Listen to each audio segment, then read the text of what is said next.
Hi friends, welcome back to our channel. ಇವತ್ತಿನ recipe ಅಂತೂ ತುಂಬಾ ಹೆಲ್ದಿಯಾಗಿರೋಂತಹ ಅವರೆಕಾಳಿನ ಮಸಾಲ ರಾಗಿ ರೊಟ್ಟಿ ತುಂಬಾ ಚೆನ್ನಾಗಿರುತ್ತೆ. ಒಂದು ಸಾರಿ ನೀವು ಟ್ರೈ ಮಾಡಿ. ಬೆಳಗಿನ ಬ್ರೇಕ್ಫಾಸ್ಟ್ಗಂತೂ ಒಂದು ರೊಟ್ಟಿ ತಿನ್ನೋರು ನೀವು 4 ರೊಟ್ಟಿ ತಿನ್ನಬೇಕನ್ಸುತ್ತೆ. ಅದರಲ್ಲೂ ಪೇಪರಷ್ಟು ತೆಳುವಾಗಿ ಮಾಡ್ಕೊಳ್ಬೋದು.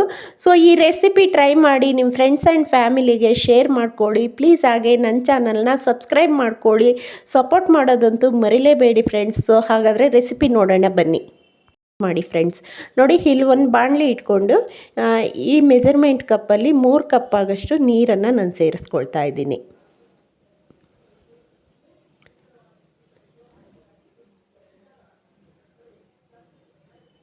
ನೀರನ್ನು ಸೇರಿಸ್ಕೊಂಡಿದ ನಂತರ ಸ್ಟವನ್ನು ಹೈ ಫ್ಲೇಮಲ್ಲಿ ಇಟ್ಕೊಂಡು ನೋಡಿ ರುಚಿಗೆ ತಕ್ಕಷ್ಟು ಉಪ್ಪನ್ನು ಸೇರಿಸ್ಕೊಳ್ತಾ ಇದ್ದೀನಿ. ಉಪ್ಪು ಹಾಕಿದ ನಂತರ ನೋಡಿ ಒಂದು ಅರ್ಧ ಟೀ ಸ್ಪೂನ್ ಆಗಷ್ಟು ಜೀರಿಗೆ ಇದಿಷ್ಟನ್ನು ಹಾಕಿಬಿಟ್ಟು ಲಿಡ್ ಮುಚ್ಚಿ ಒಂದು 2 ಸೆಕೆಂಡು ನೀರನ್ನು ಚೆನ್ನಾಗಿ ಕುದಿಸ್ಕೊಳ್ಳೋಣ. ನೋಡಿ ನೀರು ಈ ರೀತಿ ಚೆನ್ನಾಗಿ ಕುದಿಬೇಕು. ಈ ಟೈಮಲ್ಲಿ ನೋಡಿ ಮೇಯ್ನ್ ಇಂಗ್ರೀಡಿಯೆಂಟ್ಸ್ ಅಂದರೆ ಅವರೆಕಾಳು. ನಾನು ಒಂದು 3/4 ಕಪ್ ಆಗಷ್ಟು ಅವರೆಕಾಳನ್ನು ಮೊದಲೇ ಉಪ್ಪು ಹಾಕಿ ಬೇಯಿಸಿ ಇಟ್ಕೊಂಡಿದ್ದೀನಿ. ಕುಕ್ಕರಲ್ಲಿ 2 ವಿಷಲ್ ತೆಗೆಸ್ಕೊಳ್ಳಿ ಸಾಕು. ಸೊ ಹಾಗೆಯೇ ತುರಿದು ಇಟ್ಕೊಂಡಿರೋಂತಹ ಕ್ಯಾರೆಟ್ ತುರಿಯನ್ನು ನಾನು ಸೇರಿಸ್ಕೊಳ್ತಾ ಇದ್ದೀನಿ. ಆನಂತರ ಈರುಳ್ಳಿ ಎಷ್ಟು ಸಣ್ಣಗಾಗುತ್ತೋ ಅಷ್ಟು ಸಣ್ಣದಾಗಿ ಕಟ್ ಮಾಡಿ ಹಾಕ್ಕೊಳ್ಳಿ. ಒಂದು ದಪ್ಪ ಈರುಳ್ಳಿಯನ್ನು ಕಟ್ ಮಾಡಿ ಹಾಕ್ಕೊಂಡಿದ್ದೀನಿ.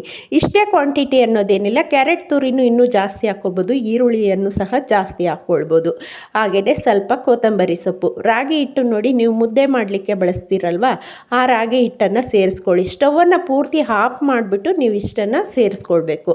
ಹಾಗೆಯೇ ಈಗ 1 ಕಪ್ ರಾಗಿ ಹಿಟ್ಟು ಹಾಕ್ಬಿಟ್ಟು ಒಂದು 3 ಟೀ ಸ್ಪೂನ್ ಆಗಷ್ಟು ಚಿರೋಟಿ ರವೆ, ಉಪ್ಪಿಟ್ಟಿಗೆ ಬಳಸ್ತೀರಲ್ವ ಆ ಚಿರೋಟಿ ರವೆಯನ್ನು ಹಾಕ್ಕೊಳ್ಳಿ. ಚಿರೋಟಿ ರವೆ ಹಾಕೋದ್ರಿಂದ ಟೇಸ್ಟ್ ಚೆನ್ನಾಗಿ ಬರುತ್ತೆ.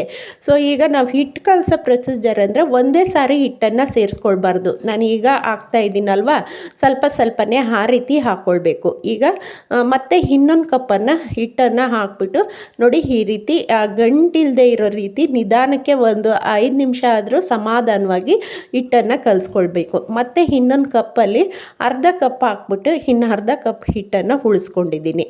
ಲಾಸ್ಟಲ್ಲಿ ಎಷ್ಟು 1 ಕಪ್ ನೀರಿಗೆ ಎಷ್ಟು ಮೆಜರ್ಮೆಂಟು ರಾಗಿ ಹಿಟ್ಟನ್ನು ಸೇರಿಸ್ಕೊಂಡೆ ಅನ್ನೋದು ನಿಮಗೆ ಹೇಳ್ತೀನಿ.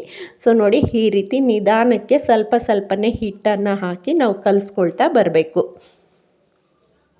ಮತ್ತು ನೋಡಿ ಆ ಅರ್ಧ ಕಪ್ ಉಳಿದಿತ್ತಲ್ವ ಆ ಹಿಟ್ಟನ್ನು ಸಹ ನಾನು ಸೇರಿಸ್ಕೊಳ್ತಾ ಇದ್ದೀನಿ. ನಿಮಗೆ ಸ್ವಲ್ಪ ಲೇಟ್ ಅನಿಸ್ಬೋದು, ಆದ್ರೂ ಸಹ ನಮಗೆ ರೊಟ್ಟಿ ಚೆನ್ನಾಗಿ ಒಂದು ಹದವಾಗಿ ಸಾಫ್ಟಾಗಿ ಪೇಪರ್ ರೀತಿ ಬರಬೇಕಾದ್ರೆ ಈ ರೀತಿ ನೀವು ಹಿಟ್ಟನ್ನು ಕಲಿಸ್ಕೊಳ್ಳೇಬೇಕಾಗುತ್ತೆ. ನೋಡಿ ಈ ರೀತಿ ನಿಧಾನಕ್ಕೆ ಸ್ವಲ್ಪ ಸ್ವಲ್ಪನೇ ಹಿಟ್ಟನ್ನು ಸೇರಿಸ್ಕೊಂಡು ಕಲಿಸ್ತಾ ಬರಬೇಕು. ನೋಡಿ ಮತ್ತೆ ಇನ್ನೊಂದು ಕಪ್ಪಲ್ಲಿ ಅರ್ಧ ಕಪ್ಪನ್ನು ಹಾಕಿ ನೋಡಿ ಸರಿ ಹೋಗ್ಬೋದು ಅನಿಸುತ್ತೆ. ಸೊ ಅದರಿಂದ ಅರ್ಧ ಕಪ್ಪನ್ನೇ ನಾನು ಹಿಟ್ಟನ್ನು ಹಾಕಿದ್ದೀನಿ. ಸೊ ಈ ಲಾಸ್ಟ್ ಹದದಲ್ಲಿ ಸ್ವಲ್ಪ ನೋಡಿ ಹಿಟ್ಟನ್ನು ನಿಧಾನಕ್ಕೆ ಹಾಕ್ಕೊಳ್ಳಿ. ಒಂದೇ ಸಾರಿ ಹಿಟ್ಟು ಹಾಕ್ಬಿಟ್ರೆ ಗಟ್ಟಿ ಆಗಿಬಿಟ್ರೆ ಆ ರೊಟ್ಟಿ ತೆಳ್ಳಗೆ ಬರಲ್ಲ, ಒಂಥರ ಗಟ್ಟಿ ಗಟ್ಟಿ ಬಂದ್ಬಿಡುತ್ತೆ. ನೋಡಿ ಇನ್ನೊಂದು ಸ್ವಲ್ಪ ಹಾಕಬೇಕು ಅನ್ನಿಸ್ತು. ಸೊ ಈಗ ಟೋಟಲಿ ನಾನು ಈಗ ನೋಡ್ರಿ ಟೋಟಲು ನಾನು ಈಗ ಎಷ್ಟು ಮೆಜರ್ಮೆಂಟ್ ಅಂದರೆ 3 ಕಪ್ ನೀರಿಗೆ 4 ಕಪ್ ಆಗಷ್ಟು ರಾಗಿ ಹಿಟ್ಟು, 1/4 ಕಪ್ ಆಗಷ್ಟು ಚಿರೋಟಿ ರವೆ ಇಷ್ಟನ್ನು ನಾನು ಸೇರಿಸ್ಕೊಂಡಿದ್ದೀನಿ. ಸೊ ನಿಮಗೆ ಗೊತ್ತಾಯ್ತಲ್ವಾ, ಒಂದೊಂದು ರಾಗಿ ಹಿಟ್ಟು ಒಂದೊಂದು ಥರ ನೀರನ್ನು ಅಬ್ಸರ್ವ್ ಮಾಡ್ಕೊಳ್ಳುತ್ತೆ. ಸೊ ಅದರಿಂದ ನೀವು ನೋಡಿ ನೋಡಿ ಹಿಟ್ಟನ್ನು ಬೆರೆಸ್ಕೊಳ್ಳಿ. ನಾನು ಹಾಕಿರೋಂತಹ ರಾಗಿ ಹಿಟ್ಟು 3 ಕಪ್ ನೀರಿಗೆ 4 ಕಪ್ ರಾಗಿ ಹಿಟ್ಟು, ಸ್ವಲ್ಪ ಒಂದು 1/4 ಕಪ್ ಆಗಷ್ಟು ರವೆ. ನೋಡಿ ಈ ಹದದಲ್ಲಿ ಕರೆಕ್ಟಾಗಿ ಕಲಿಸ್ಕೊಂಡ್ರೆ ಸಾಫ್ಟಾಗಿ ನಮಗೆ ಪೇಪರಷ್ಟು ತೆಳುವಾಗಿರುವಂತಹ ರಾಗಿ ರೊಟ್ಟಿಯನ್ನು ನಾವು ಮಾಡ್ಕೊಳ್ಬೋದು. ನೋಡಿ ಈಗ ಉಂಡೆಗಳನ್ನಾಗಿ ಮಾಡ್ಕೊಳ್ಳೋಣ. ಇಷ್ಟು ಮೀಡಿಯಮ್ ಸೈಜ್ ಉಂಡೆ ತೊಗೊಳ್ಳಿ. ಸ್ವಲ್ಪ ಮೀಡಿಯಮ್ಗಿಂತ ಇನ್ನು ಸ್ವಲ್ಪ ದೊಡ್ಡದಾಗಿ ರಾಗಿ ರೊಟ್ಟಿ ಬರುತ್ತೆ ಚೆನ್ನಾಗಿ. ನೋಡಿ ಈ ರೀತಿ. ಹಾಗೆಯೇ ಬಟರ್ ಪೇಪರ್ ಬರುತ್ತಲ್ವ, ಎಲ್ಲ ರೇಷನ್ ಅಂಗಡಿಗಳಲ್ಲೂ ಸಿಗುತ್ತೆ, ನಿಮಗೂ ಗೊತ್ತು. ಸೊ ಆ ಬಟರ್ ಪೇಪರನ್ನು ತೊಗೊಂಡು ಸ್ವಲ್ಪನೇ ಸ್ವಲ್ಪ ಎಣ್ಣೆಯನ್ನು ಹಾಕಿ ಸ್ಪ್ರೆಡ್ ಮಾಡಿ ನೋಡಿ ನೀರನ್ನು ಪಕ್ಕದಲ್ಲಿ ಇಟ್ಕೊಂಡು ನಾನು ತೋರಿಸಿದ್ನಲ್ವ ಆ ಮೆಜರ್ಮೆಂಟ್ ಉಂಡೆಯನ್ನು ತಗೊಂಡು ರಾಗಿ ರೊಟ್ಟಿಯನ್ನು ನೋಡಿ ಈ ರೀತಿ ನಿಧಾನಕ್ಕೆ ಚೆನ್ನಾಗಿ ನಿಧಾನಕ್ಕೆ ತಟ್ಕೊಳ್ಳಿ.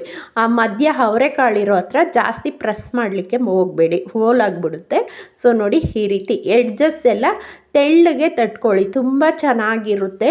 ಸೊ ಅದರಲ್ಲೂ ಟೊಮೊಟೊ ಚಟ್ನಿ ಆಗಿರ್ಬೋದು ಮತ್ತು ಕಾಯಿ ಚಟ್ನಿ ಆಗಿರ್ಬೋದು, ಯಾವುದ್ರ ಜೊತೆ ಆದರೂ ರಾಗಿ ರೊಟ್ಟಿ ತುಂಬ ಚೆನ್ನಾಗಿರುತ್ತೆ. ನೋಡಿ ಈ ರೀತಿ ಇಷ್ಟೇ, ಈ ರೀತಿ ಹೆಡ್ಜ್ಗಳನ್ನು ನೋಡ್ಕೊಳ್ಳಿ. ಲಾಸ್ಟಲ್ಲಿ ಹೆಡ್ಜನ್ನು ನೋಡಿಕೊಂಡು ಈ ರೀತಿ ನಿಮಗೆ ಎಷ್ಟು ದೊಡ್ಡದು ಬೇಕೋ ಅಷ್ಟು ದೊಡ್ಡದಾಗಿ ನೀವು ತಟ್ಕೊಬೋದು. ಎಂಥ ಬಿಗಿನರ್ಸು ಮಾಡ್ಬೋದು.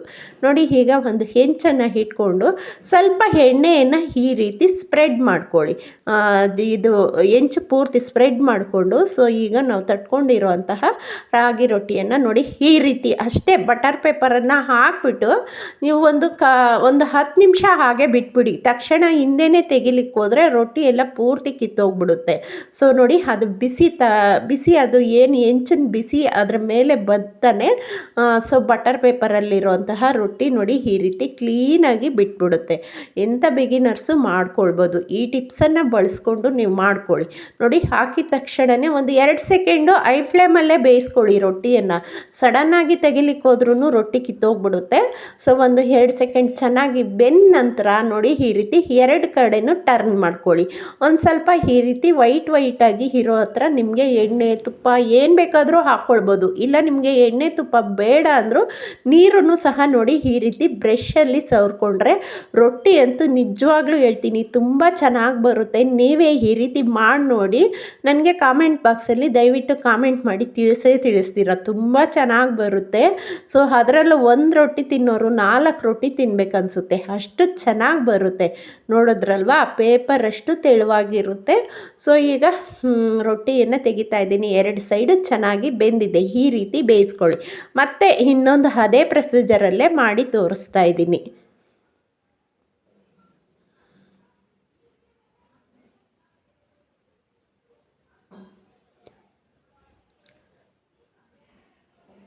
ಸೊ ನೀವು ಬಾಳೆ ಎಲೆ ಮೇಲೇನೂ ಈ ರೀತಿ ಮಾಡ್ಕೊಳ್ಬೋದು. ಬಟರ್ ಪೇಪರ್ ಇಲ್ಲ ಅಂದರೆ ಬಾಳೆ ಎಲೆಯಲ್ಲೂ ಮಾಡಿಕೊಂಡ್ರೆ ಸೇಮ್ ಇದೇ ರೀತಿ ಬರುತ್ತೆ.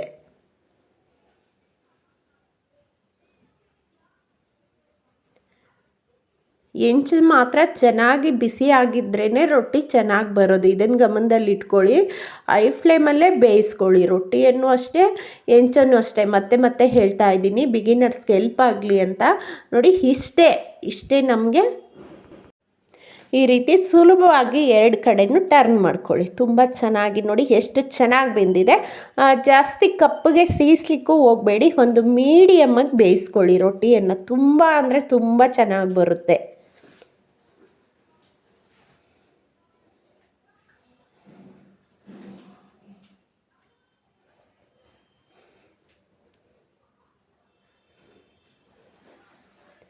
ನೋಡಿ ಈಗ ನಾನು ಮಾಡಿರೋಂತಹ ರಾಗಿ ರೊಟ್ಟಿಯನ್ನು ನಮ್ಮ ಮನೆಯಲ್ಲಿ ಹೀರೆಕಾಯಿ ಚಟ್ನಿ ಮಾಡಿದೆ. ತುಂಬ ಚೆನ್ನಾಗಿತ್ತು ಕಾಂಬಿನೇಷನ್ನು. ಸೊ ಈ ಹೀರೆಕಾಯಿ ಚಟ್ನಿಯನ್ನು ಲಾಸ್ಟ್ ವೀಡಿಯೋದಲ್ಲಿ ನಾನು ಅಪ್ಲೋಡ್ ಮಾಡಿದ್ದೀನಿ. ಬೇಕಿದ್ದರೆ ಒಂದು ಸಾರಿ ನೀವು ನೋಡಿ. ತುಂಬ ಚೆನ್ನಾಗಿರುತ್ತೆ. ರಾಗಿ ರೊಟ್ಟಿ ಜೊತೆ ಅಂತೂ ಟೇಸ್ಟಾಗಿರುತ್ತೆ. ನೀವು ಟ್ರೈ ಮಾಡಿ ನೋಡಿ ಎಷ್ಟು ಚೆನ್ನಾಗಿ ಬಂದಿದೆ ರಾಗಿ ರೊಟ್ಟಿ. ಬಾಯಿ ಕೆಟ್ಟಿರೋರ್ಗಂತೂ ತುಂಬ ಟೇಸ್ಟಾಗಿರುತ್ತೆ. ಸೊ ಹೀರೆಕಾಯಿ ಚಟ್ನಿ ಜೊತೆ ತಿಂತಾಯಿದ್ರೆ ಒಂದು ರೊಟ್ಟಿ ತಿನ್ಬೇಕನ್ಸೋರು ಮತ್ತು ಇನ್ನೊಂದು ಬೇಕು ಅನಿಸುತ್ತೆ, ಅಷ್ಟು ಚೆನ್ನಾಗಿರುತ್ತೆ. ಸೊ ಓಕೆ ಫ್ರೆಂಡ್ಸ್, ಮತ್ತೆ ಒಂದು ಒಳ್ಳೆ ವಿಡಿಯೋದೊಂದಿಗೆ ಸಿಗ್ತೀನಿ. ಧನ್ಯವಾದ.